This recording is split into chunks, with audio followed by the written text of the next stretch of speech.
We're back with a new friend of mine. Just met yesterday morning through Levy at Fulfilled. It was a great conversation we initially had with Chintan from MealsNow, a fellow third-party delivery provider. Brand new. Would you call yourself a startup? Like, how would you refer to yourself at this moment in time? I think, yeah, I would call it a startup, yeah. What I know you have beginnings through the RMDA. You're still a part of it, a piece of it. Like, how does that whole operation configure with you guys? So we're part of the RMDA, but we've also expanded out of that program, and we do have our own contracts outside of RMDA.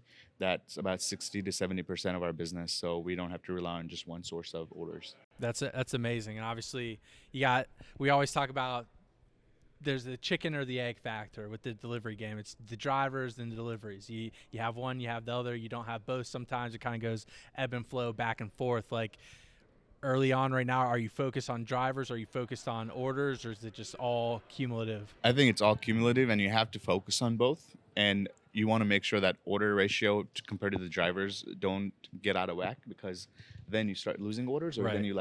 then you start losing drivers.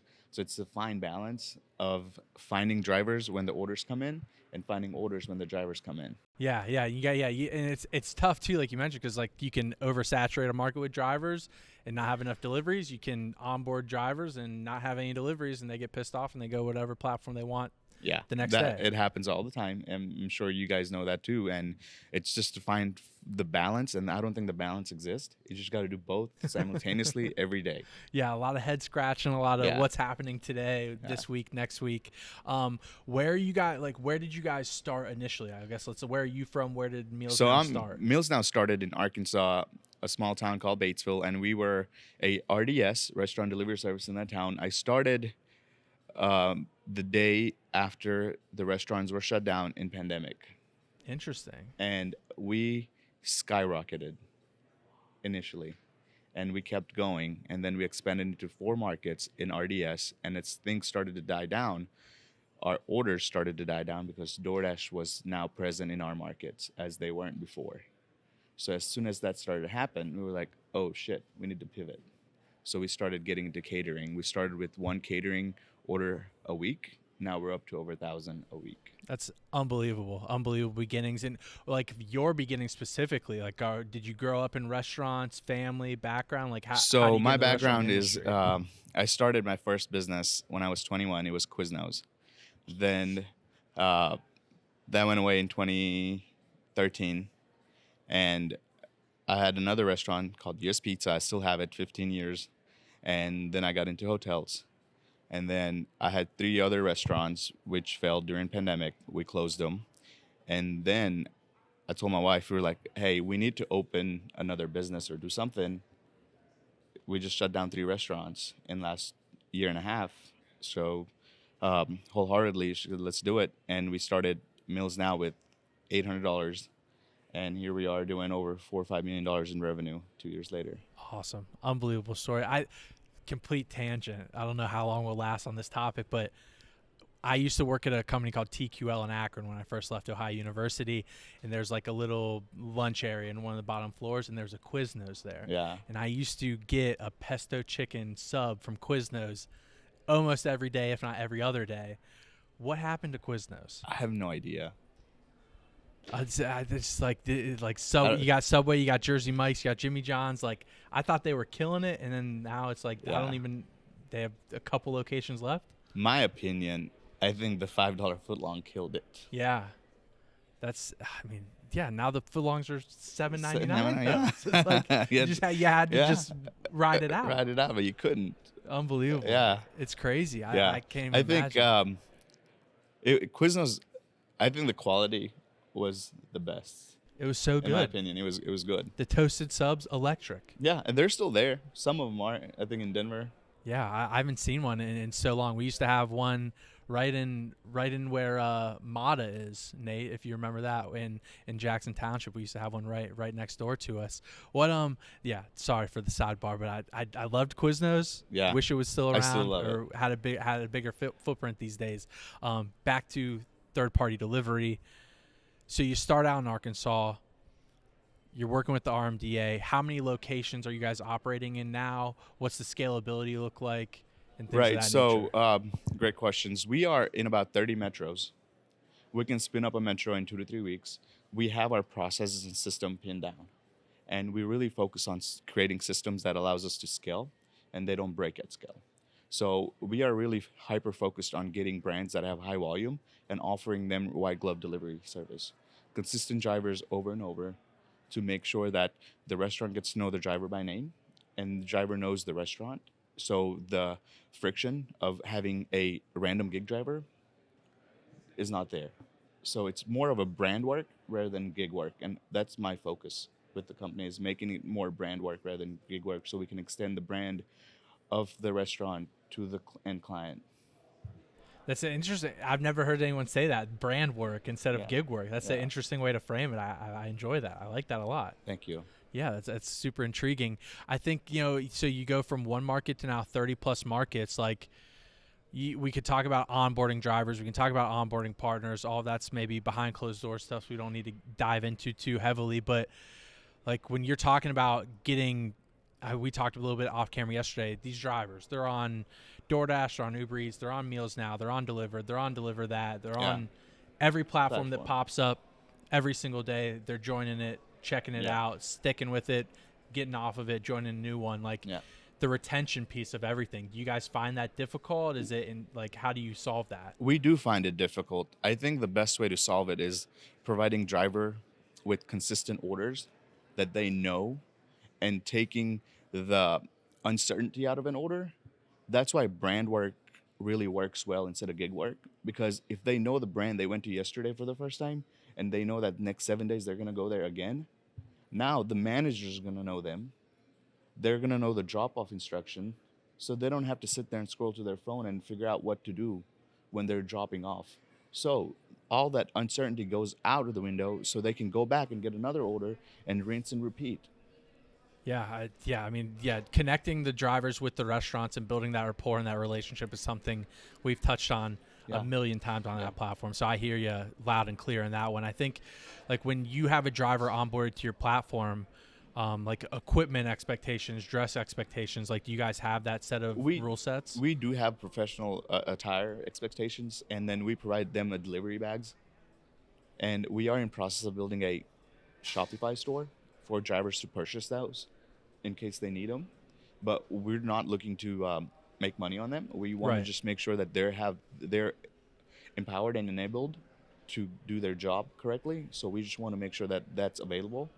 And in our system on the back end, we have a process of shipping things out, and just want to make that process easy. Yeah, like basically selling it at cost, just making sure they have it on hand, because that's the equipment they need. They should have it. They should have it. Yeah, and making it easy for them to get it. Yeah, I agree. I agree with that 100%. What about in terms of like we talk? I mean, we could talk about a million things in the delivery realm. Like I remember just starting out with Deliver That. I joined the team in 2018. It's now 2025. We used to. This is a little Deliver That backstory for you. We had a partnership in Pittsburgh. We were in Canton, Ohio.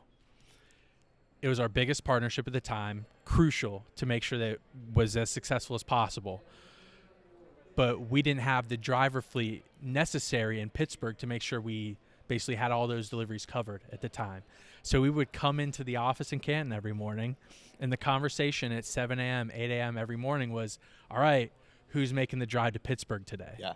So are you taking deliveries yourself? Is your team? Have you taken a ton of deliveries in your past? Like, I have been there. What's that experience? I have been there, and near future, I'm going to New York City as we're launching it, and I'm going to do deliveries there myself to understand the Manhattan pain points that everybody talks about and the hardest city to deliver in.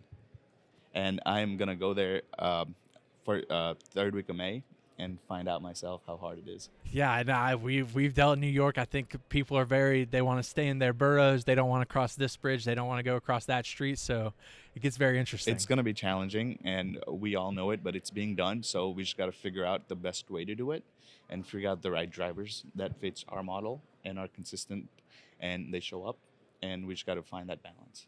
What is this is maybe a rant of a question, but kind of goes back to the onboarding of drivers and things like that. We do like a motor vehicle report for our drivers. Same thing. Okay, and they have to pay for it beforehand. So is there an We pay onboarding for it. cost? You guys pay for it yourselves? We try to make sure drivers don't incur any cost on morning That's amazing. because they are who we need in order for our business to grow. That's awesome. Yeah. That's unbelievable. I appreciate My that. cost, we run a very lean company, so we're able to make sure that we can take some of those costs on to faster scale.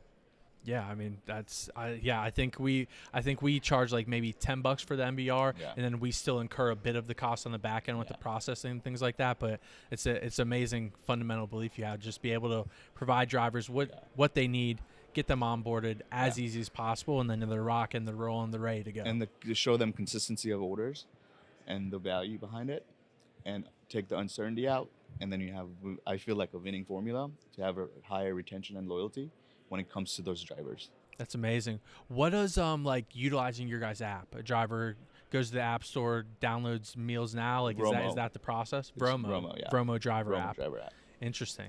We are in conversation of having a MealsNow app with Vromo.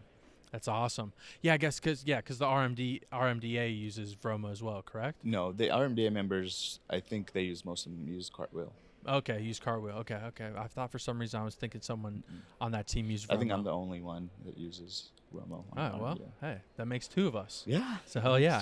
Shout out Vromo. Shout out the team out there, and if they're all still in Ireland, wherever they are these days. But shout out Vromo.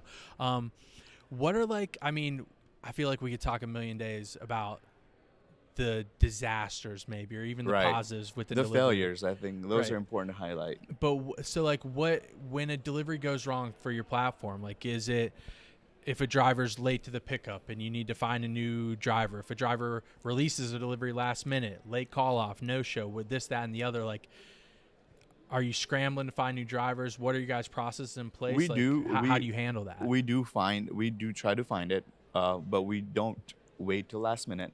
We have a communication method where we communicate with the driver 2 hours prior to confirm. Day before is when we assign.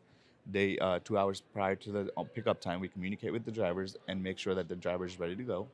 And if there's any special instruction on the orders, we communicate that. And then if it's inevitable, as we know it. Oh yeah. And if those didn't happen, our life would be, imagine how easy our life would be. But that's just in the name of the game, and we fight that battle every day.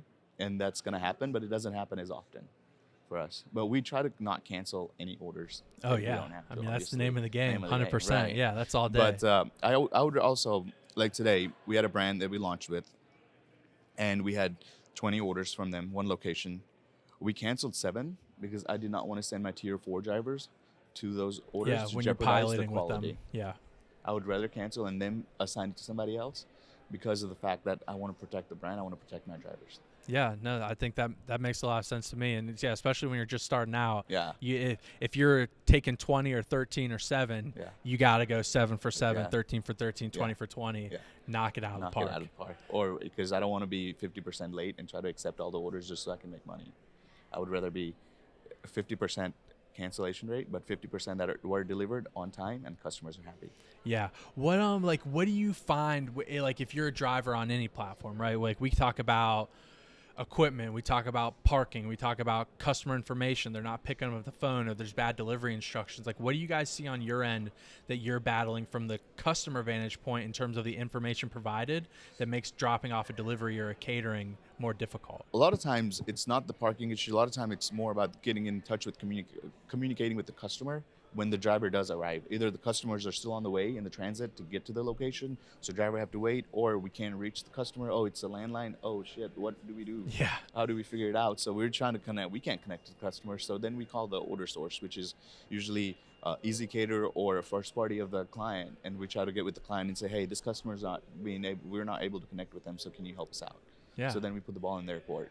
Because it's out of our hands at that point. Yeah, I think it's so funny talking to you. I know we said this yesterday, but like just the similarities in the businesses. Like we're not doing rocket science, we're not doing brain surgery. So like the way you operate, for the most part, 98, 99% very similar, pretty much the same. Yeah. So like, what do you feel like makes Meals Now stand out as a platform, or like what do you feel like you offer to other gig workers, brand workers out there that gives them a new opportunity? I feel like what we want to build is, instead of gig work, we do want to build brand work.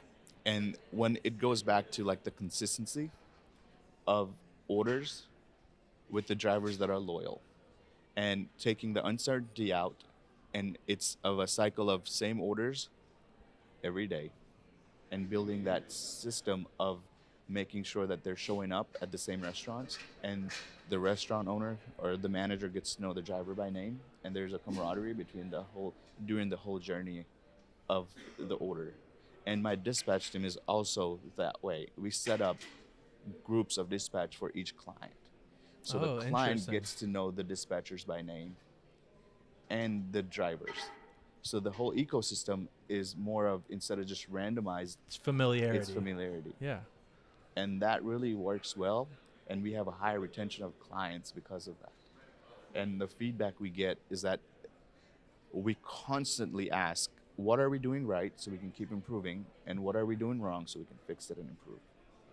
Yeah, no, yeah, the familiarity piece, it's a very interesting way to go about it. Right. Building out not only like a brand manager, things like that, Right. but very specific people who are taking their phone calls or making those calls is a super awesome way to go about it. So everybody knows everybody by name. There's no call center.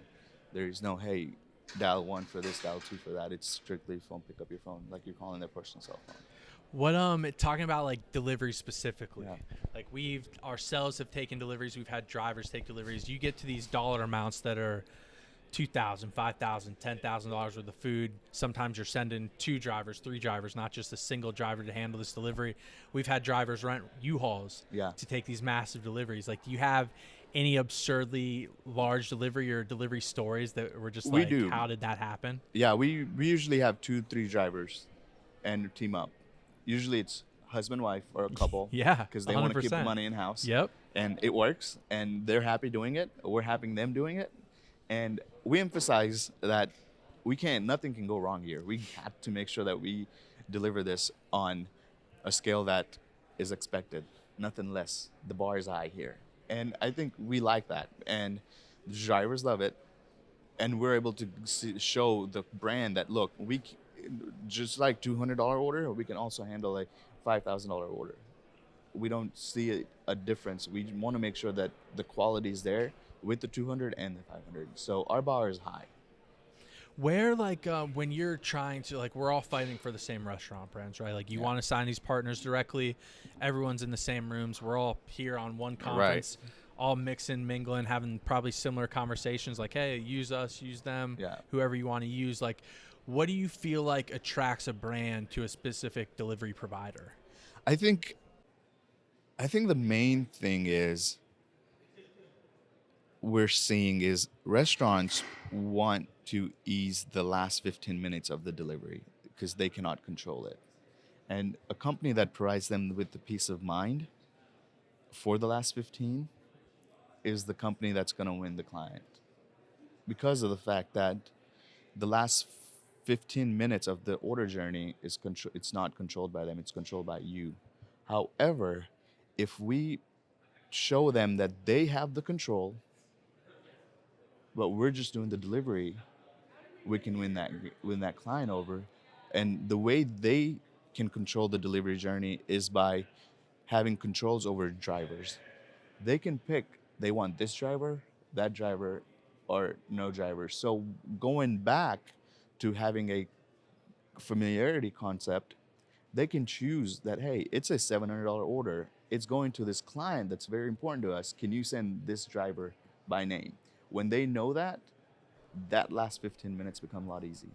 Yeah, that's unbelievable. I think something I wanted to talk a little bit about too that I think is just intriguing for maybe any drivers out there watching is just the payment on these deliveries. Yeah. And a large portion of these payments are coming from gratuities. Left by the customers. MealsNow has no control over it. Yeah. Deliver That has no control over it. But that's what entices these drivers to take these deliveries. So where do you feel like, is there a place where there's a bridge that needs to be connected or a gap that needs to be filled where our platform, so we team up together and like say, hey, this is what's enticing your driver to take these deliveries to the restaurant brands or to the customers, and like how do we educate the entire ecosystem of this to say like, here's why your deliveries aren't being facilitated or no one wants to take them, and here's why this brand, every single delivery gets picked up, assigned immediately, and drivers love working for them, and it's because of this piece of that. Like, how do you feel about that conversation? I think it's a tough one, Yeah. as you know it, and I think the land that we want to live in has shit ton of tips on it. Yeah, 100%. And it does not happen. And we do have orders, I'm sure you guys do, with no tip. Yep. And when you see those, you're like, you know, What are we gonna what do? are we gonna do? And when that starts happening, I think it's very important. The brands we work at, we have an open communication. We tell them, look, if there's no tip, we'll add it. Are you willing to add $15 if there's no tip on the order? Most of them say yes. Others say, okay, we don't do tips. Fine, we'll add it out of our pocket Right. to make that brand happy. So we do add, regardless of profitability, we add tip, and we pay the drivers what we think is fair. On a given day, when we have 100 orders in, let's say, Boston area, and we have so many drivers, and our primary drivers gets the big order, Right. and they also get the small orders. Big paying orders and small paying orders. Right. And that seems to work in a better way than just giving everybody small and everybody big. We kind of split it out between drivers. Yeah, it's also like you talk about the order availability too. It's like maybe a driver is willing to take 4 smaller paying deliveries because they know they're going to be busy throughout the day, and it's going to add up to this much, as opposed to just, hey, I'm only getting one delivery, it's paying out this much, but my day's over after 30 minutes. Right. So we typically do, if we have some tier 1 drivers, and we give them $80 to $100 to maybe $200 order one, and then all the other ones ranges from 18 to 28 to 50. So if they do 7 orders in from 7 a.m. to 12 a.m., then they can still make significant amount of money because they had one big order that's $200, and the other ones are still averaging out to be $35 to $50 an order. Yeah, that's amazing. Yeah, the payment conversation, the tip conversation, I know gets a little muddied sometimes. The waters get very unclear at points of time when you just don't have 100% control of that process and how everything works in that world of things. I think what, like you mentioned, drivers being able to deliver from 7 a.m. to 12, obviously the catering world of things, 10:30 a.m. we'll call it to 1 p.m. Lunch deliveries, catering, that's when it's happening. Are drivers to join your platform and expect to see a little bit of breakfast volume, a little bit of dinner, mostly lunchtime? Like, how's it look for you guys? In Boston and DC, it's definitely a lot of breakfast and lunch, so it's consistent. If you become a tier 1 driver in those markets, you will get those orders in breakfast and lunch. So you could average anywhere from 3 to 6 to maybe 7 orders a day. That'd be amazing. For drivers, and they love it. And why wouldn't they, right? They're working that many hours and still making significant amount of money. Yeah, I mean, yes, 6, 7 orders a day. Yeah. Rockstar status. Yeah. I think for the most part, like if a driver gets 2 or 3 on our platform, I'd say that's pretty on par and average. Yeah.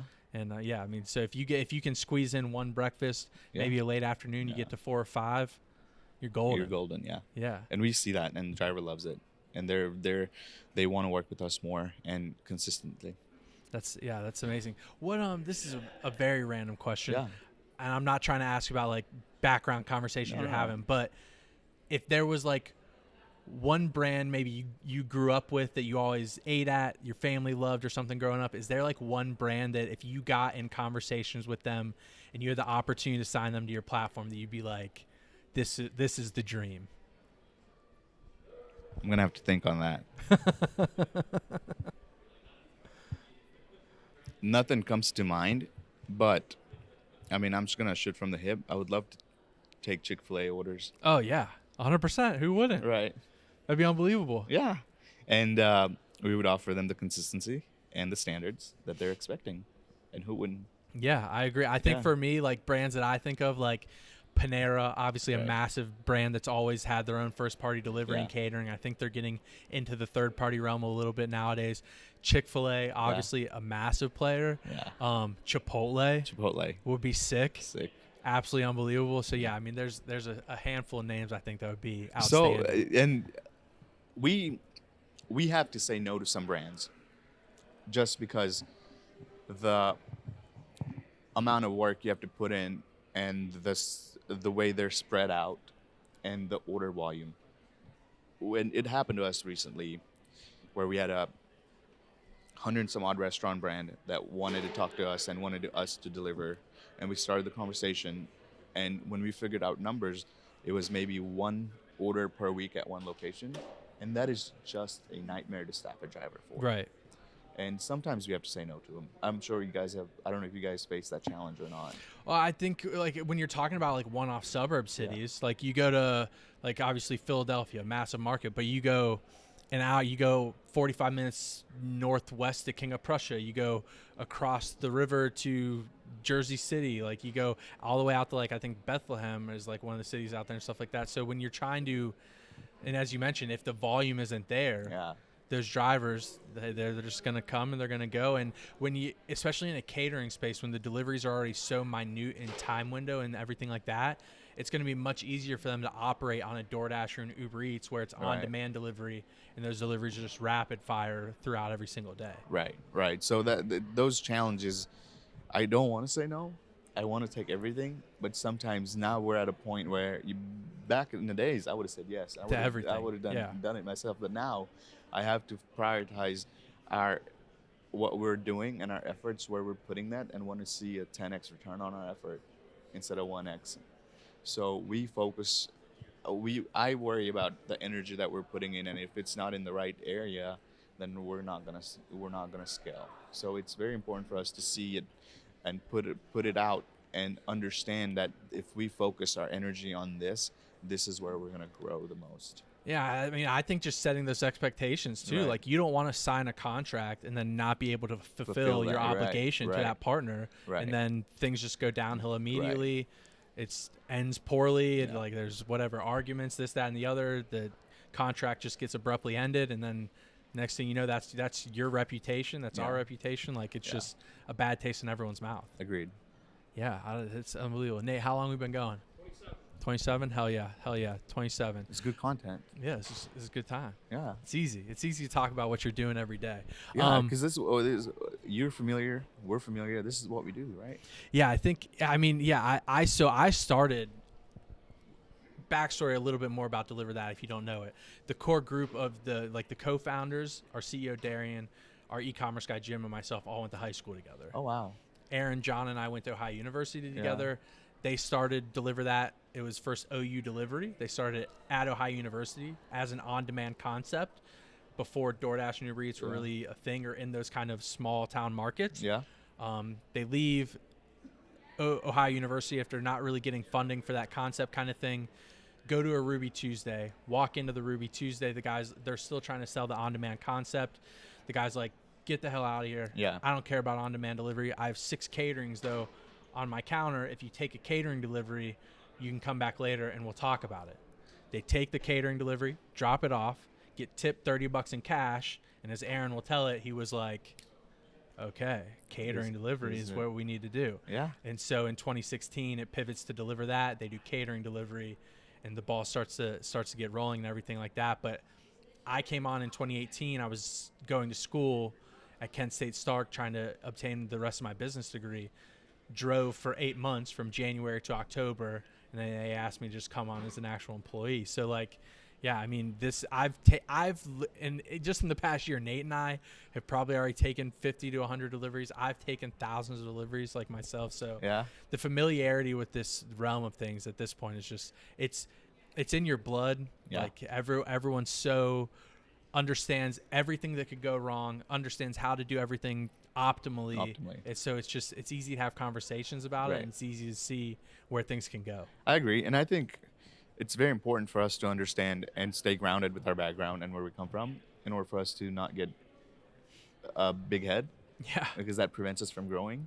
So really being humble about it. And I think I love your story and what you guys have done and what you guys have scaled to. Like I tell myself, I want to become, when I grow up, I want to be to Deliver That. So that's the story I have to tell myself. Like, hey, look, there's somebody doing it. Let's just keep going and see if we get there. Yeah, and I think, I mean, I talked to Levy from Fulfilled. I think we met through LinkedIn DMs, and we had a virtual podcast with them last year sometimes. And I think there's maybe some vantage point of people who are like, why would they have a competitor on their platform, like, and things like that. And for me, it's like we talked about, like, these drivers need opportunities. I'm not going to play dumb and act like there's not other platforms out there, and these drivers aren't on whatever platform they can navigate to. So having open competition, building in the open with people, and having an open dialogue, I think it's just much more fruitful for everyone involved. And one of the stats I would like to figure out and find out if somebody can do this for us is what's an average number of apps that a driver has on their phone? Man. And that would be cool to know. I think you'd be shocked. I think it's minimally 6 or 7. I was gonna say 5. Really? Yeah.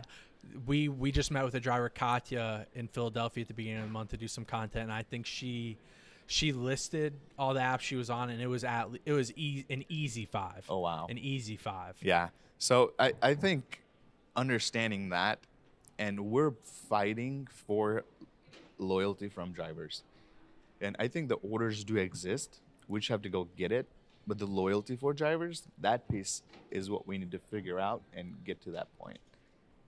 I agree. How do you build it? How do you facilitate it? How do you just keep that rapport going? I think it's unbelievable. I have some good ideas, and we are working on rolling it out. I'll share it once it go live. Yeah. But there's something that I want to build out for drivers that I think will gamify. I think we might have similar gamifying ideas. So yeah, we can talk about it off camera, and we can maybe hash it out together. Maybe we build our own. We join forces and we build a gig worker loyalty app. Something brand work loyalty app. Brand work. We don't call them gig work. Yeah, because then it's common. I'm on team brand work now. Honestly, I love it. It's great. So some of the things that we worry is off topic or different topic, but like the autonomous vehicle world. So where do you guys see that?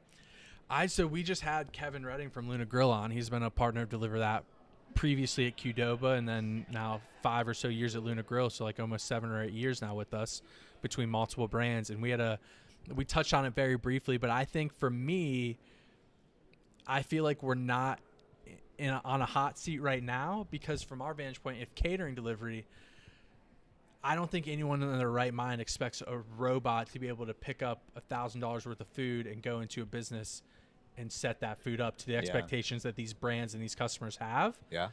Now, 10, 15, 20 years down the line, does that mean an autonomous vehicle drops it off and a robot walks out to the front door and they pick all the food up and they walk in the lunchroom and they set it up?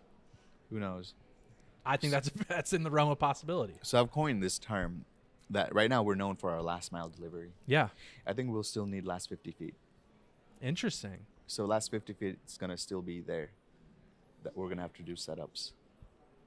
Is that all the 50 feet would entitle to you guys? Just the taking it in, setting it up, saying hi to the customer, walking in and out? Yeah, and being the point of communication for customers.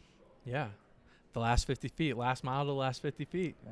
It's great, man. I think that's something that we need to keep in mind, right? Yeah. It's coming. 100%. Chintan, I appreciate you, man, your time. I want to, before we get out of here, I know drivers are going through the Vromo driver app. So how do they apply to your platform? Where do they find you? What are some big cities you guys are in that they're going to find that volume they're looking for? Right. And we can go from there. So currently we need drivers in Houston, Atlanta, New York City, Boston, DC. Those are our primary 5 that we need. We can onboard many drivers in those cities, and we have consistent volume there. And they can go on MealsNowFleet.com, and the cities are available there for them to get on. Awesome, man. Well, thank you so much for your time. It was amazing to meet Thank you. I'm so thankful for the conversation. Yeah, and I'm grateful for you for having this conversation. We'll see where this goes, man.